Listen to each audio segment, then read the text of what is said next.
האם זה באמת סגולה בדוקה? הסגולה ללמוד בזה? Erev Tov and good evening, everyone. We are in the Zera Shimshon on Parsha Naso.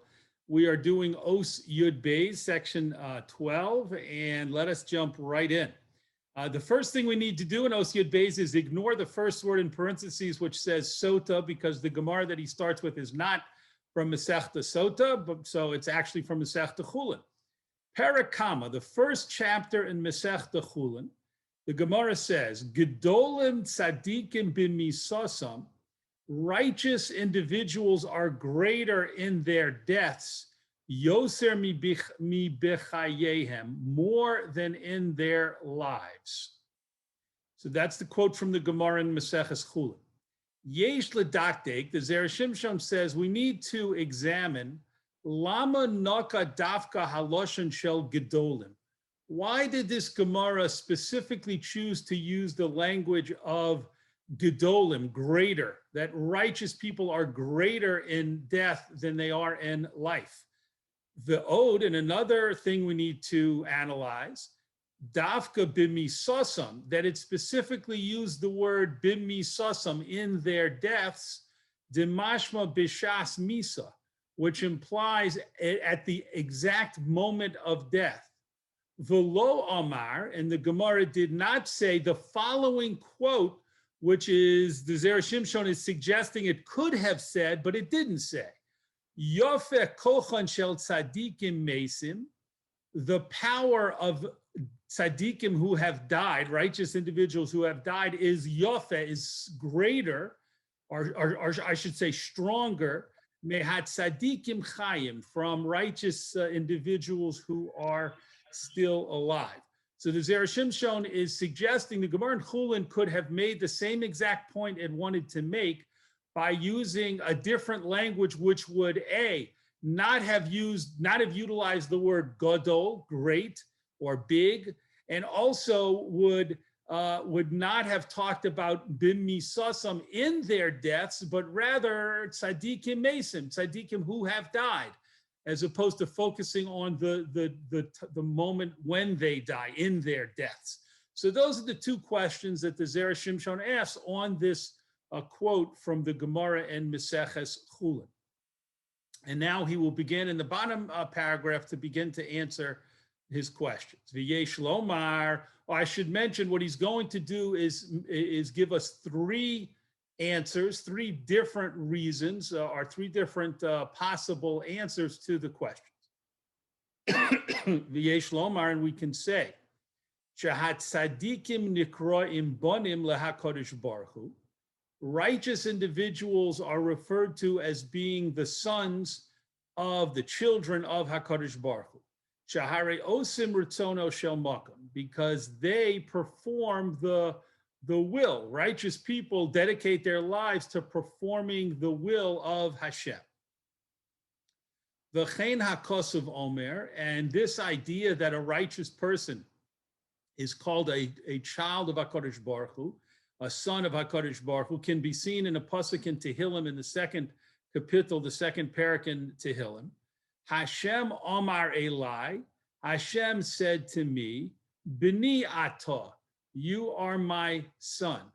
So the Zera Shimshon says, you see from that pasuk, that supports this idea that a righteous individual such as David HaMelech is referred to, Hashem refers to that great tzaddik as his son, as his child.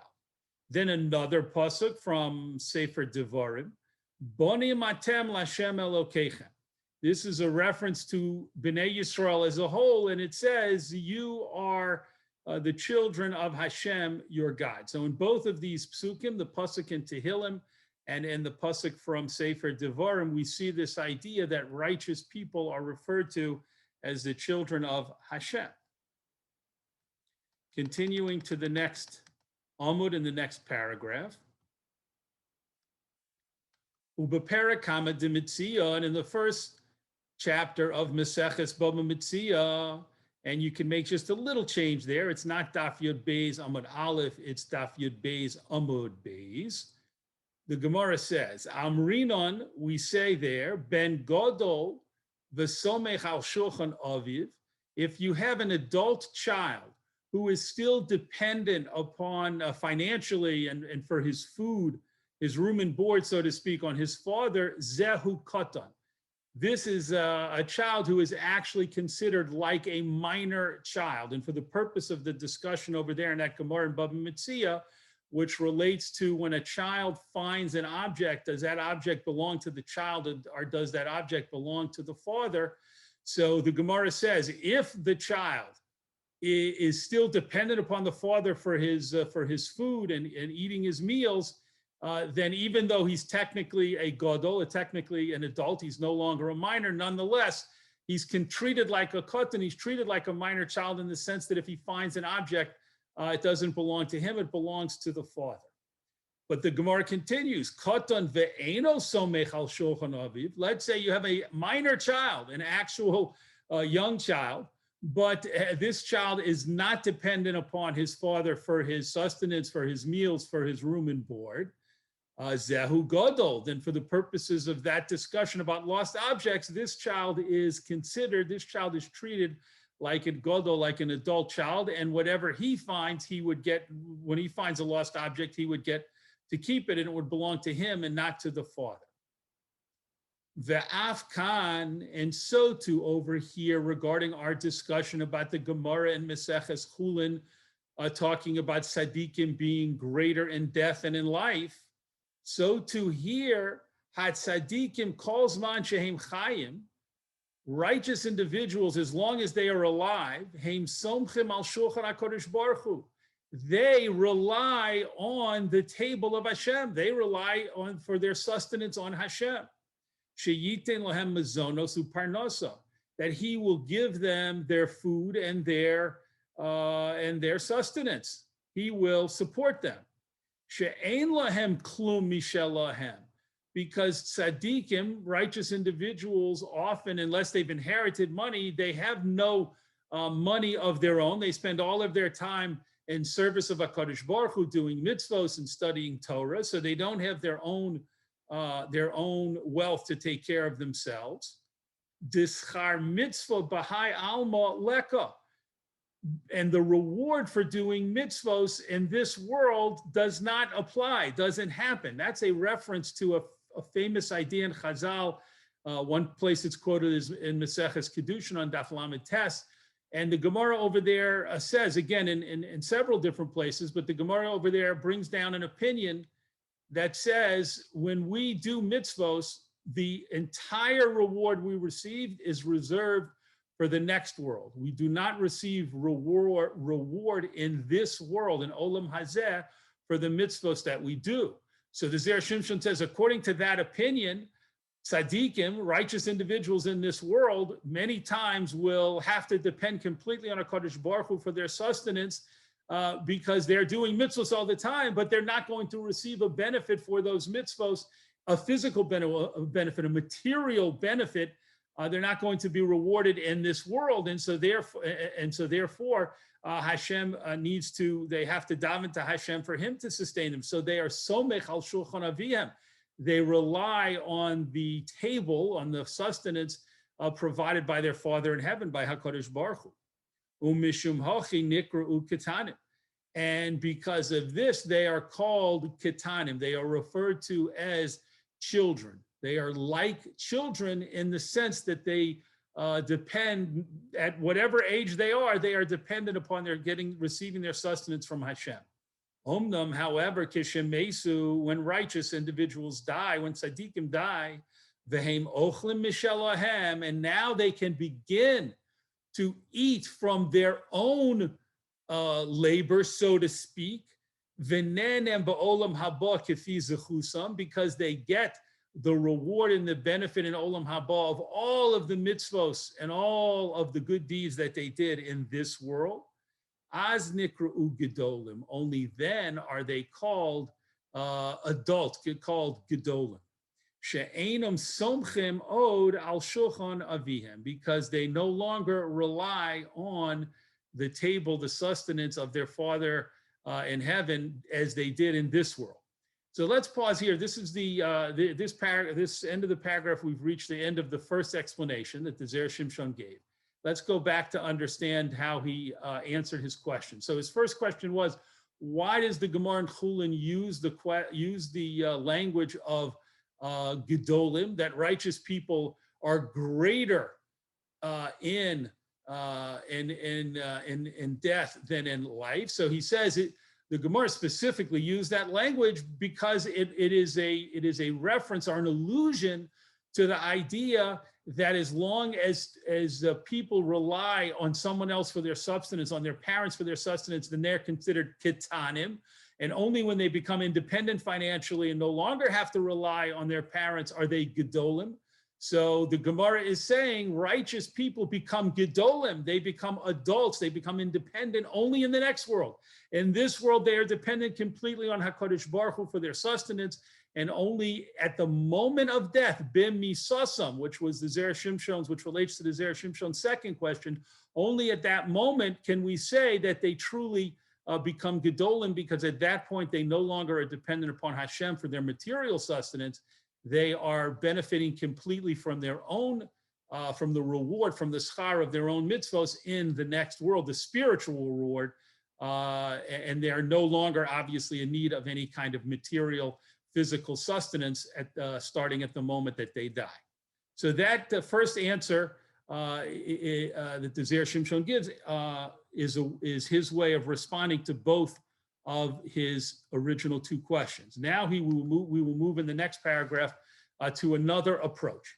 Inami, alternatively, kidei amrinan ba'alma, as we say in general, and you can see there's a quote from Maseches Shavuos, Godol ve'eno yodea mile de'avuha. If you have a grown child who doesn't know the business dealings and the financial plans or financial dealings of his father, katan karile. We call that person a katan, even though chronologically, even though in years, this child might certainly be older than 13 years old by many years. As long as the child has not yet been taken into the confidence of the father, and the father is withholding and not sharing with the child his financial obligations, his financial status, his financial kind of information, and the father keeps that information from the child, and the child is considered a katan, the child is considered like still a child and not an adult. Ve'af hatzadikim ba'olam hazeh. And even the righteous in this world, this concept applies to them. Einam yodim darchei HaKadosh Baruch Hu. They do not know, as long as righteous individuals live in this world, in Olam Hazeh, they do not know the secret and hidden ways of Hashem. Moshe Sho'al Moshe, as we see that Moshe Rabbeinu asked in the Torah, Hodi'eni no'es derachecha. Moshe said to Hashem, make known to me now your ways. And Chazal tell us that this means Moshe said to Hashem, explain to me how you conduct the world. How is it that there are righteous people who suffer, but other righteous people who prosper?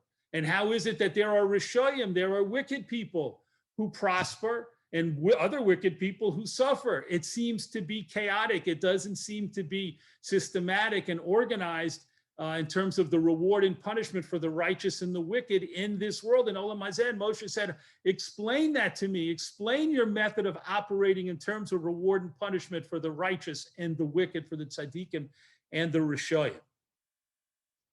Mipnei ma yesh tzadik v'tovlo, tzadik v'ralo. As the Zera Shimshon continues, that Moshe asked, why do some righteous people have a good life and some other righteous people have bad things happen to them in life and they suffer, and v'chule, etc. It goes on to ask about the wicked people as well. Some prosper and some suffer. Uchesvaros Rabbi Meir. And according to the reasoning or the opinion of Rabbi Meir, the Omar bebrachos, who says in Maseches Brachos, Shtayim nosnu lo, va'achas lo nosnu lo. Two requests that Moshe made of Hashem were granted, and one request was not granted. If you look in that Gemara, you'll see that what's being referred to is Moshe. The Gemara says that Moshe made three requests to Hashem. The first request was that the Shekhinah should dwell amongst Bnei Yisrael, and not, as Hashem had said at one moment, that only a malach would lead them, but not the Shekhinah, not Hashem's intense presence. And so Moshe made a request in daven that Hashem's Shekhinah should dwell amongst Bnei Yisrael. Number two, Moshe said that Hashem's Shekhinah, he requested of Hashem that the Shekhinah should not dwell amongst the Ovdei Avodah Zarah of the world, of the idol-worshiping nations of the world. And then the third, and that request was granted. And then the third request was the one that we've mentioned, alluded to already, that Moshe said, "Hodieni no asterachecha," show me your ways, Hashem, in terms of how you judge the wicked and the righteous and how you manage that and organize that in this world. Because it's certainly not apparent or clear when we look at what actually happens in the world. And that request, according to Rabbi Meir, was not answered. Moshe did not receive that information. Continuing at the top of the next paragraph. Umnam, however, la'achar miso mistabkin b'HaKadosh Baruch Hu. After righteous individuals die, they are now connected very closely. They become very closely connected with Hashem. V'yodim derachav, and they know his ways, his hidden ways of conducting things in this world. Umishum hachi nikra'u gedolim mamish, and that's why at the moment that they die, righteous individuals can be called gedolim, because then, as the Gemara in Shavuot says, they do know the dealings and the matters and the secrets of their Father, meaning of HaKadosh Baruch Hu. They do learn and understand how Hashem conducts of his affairs in this world of reward and punishment. Sheba'olam hazeh, because in this world, afal pi shehem gedolim le'enei b'nei adam, even though righteous individuals appear very great to other human beings who appreciate their righteousness, mikol makom, nevertheless, hem ketanim legabe avihem shel mala. Nonetheless, they are considered small and young and like children in the eyes of their Father in heaven. But when these tzaddikim pass from this world, they immediately become like adults in the sense that they know the secrets of Hashem and how he conducts the world. And that information is given to them, but it's withheld from all human beings, even a human being as great and as righteous as Moshe Rabbeinu. That information, that explanation was withheld from him. The Iker Gedulasam, and the essence of their greatness, Hainu Bishas Misasam, takes place at the moment of their deaths. Sha'az Marin Lahem Kol Matan Scharan, because right at that moment they are shown all of their reward, all of their spiritual reward. And one of their great spiritual rewards, according to the Zera Shimshon, is the reward of having such a closeness to Hashem that they understand how Hashem conducts reward and punishment ba'olam hazeh in this world. So let's pause again, because this is the end of the second answer. So here the Zera Shimshon said, in the first answer, we talked about the idea of katan and gadol, of a child and an adult, of a young person, an older person, in reference to whether or not that individual relied on the sustenance of his parents or was independent. And the Zera Shimshon applied that to the tzaddikim, who in this world rely on Hashem's sustenance, but in the next world have their reward for all of their mitzvos, and so they're independent, so to speak.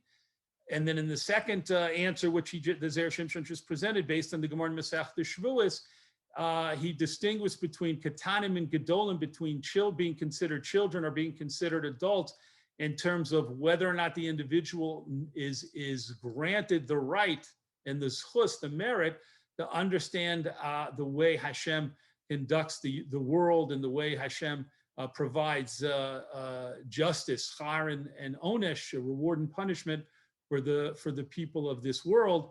And during their lifetimes, no matter how great a tzaddik is, he will not be granted that information, that zchus, just as it was withheld from Moshe, according to the Gemara in Masechta Brachos.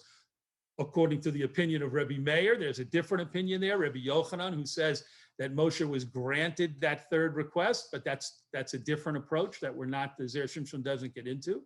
And so therefore, tzaddikim, when they die, become gedolim in that sense, and that's why the Gemara in Chulin used the term gedolim. Now let's take a look at the third and final approach. The ode, and another way of looking at this, another answer is lefi shekeshem chayim, when righteous people, when tzaddikim are alive, yemehem nifradim zeh mizeh. Each of their days is separate one from another. Ubechol yom osim eze tikun lenishmasam. And each day, righteous individuals perform some act or multiple actions that brings a tikkun, that brings a repair to their neshama. V'yom echad nichlal bechavero. And each of these days is included in the next day, meaning that each day is the same type of activity. Every single day that a tzaddik is alive in this world, that individual day is a day of the tzaddik doing actions, doing maisim, that repair, that bring tikkun to his neshama. Aval b'shas misasam, but at the time of righteous individuals, the deaths of righteous individuals, mischabrim kol hayomim zeh b'zeh. All of their days are joined together. Until death, all of their days are viewed as individual units, discrete units, and each day has its own mitzvos and zechuyos. However, at the moment of death, then all of those days, all of the maisim tovim, all of the mitzvos are joined together, and that becomes an overpowering number, a tremendously large number of mitzvos and zechuyos and tikkunim that the tzaddik did during his lifetime. Besod, and this idea, this concept is hidden and hinted to in the pasuk, Vayikrevu Yemei Yisrael Lamus. In the days of Yisrael, meaning Yaakov Avinu, came close Lamus, to die. The Torah doesn't say, and the day of Yisrael or Yaakov's death approached. It doesn't use the singular form. It says, and the days of Yisrael, of Yaakov Avinu, came close to die. So this is a hidden allusion to this idea that when a tzaddik dies, all of his days in the plural are joined together. And another pasuk regarding David, V'yikrevu Yemei David Lamus, and the days of David came close to die. Again, not in the singular form, not the day of David's death approached, but the days of David's death approached, as will be explained as we move forward.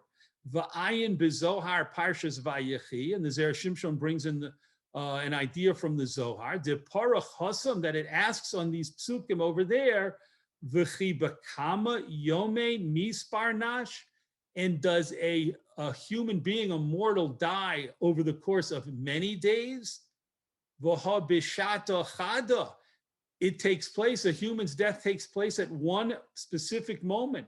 Uberiga chada mis, and in one specific rega, in one specific moment, an individual leaves this world, dies, v'nafik me'alma, and exits this world and departs from this world, v'chule, etc. So the Zera Shimshon says, you see that the Zohar clearly states that the reason the Torah and the Navi use this phrase that the days of Yisrael came close to die, and the days, plural, of David HaMelech came close to die, and it doesn't use the singular form, which would seem appropriate and logical to say the day of Yisrael's death, the day of David's death came close.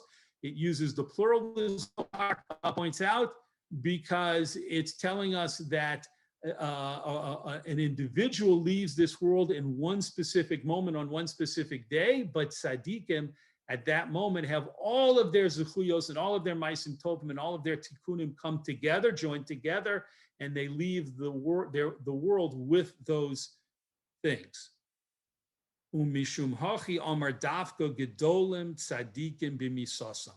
And that's why the Gemara in Chulin said, righteous individuals are great, meaning they achieve their greatness, which is represented by all of their lifetime of maisim tovim and mitzvos and zechuyos coming together, not individual days where we can say, oh, on this day, the righteous person did this, and on a different day, that tzaddik did that.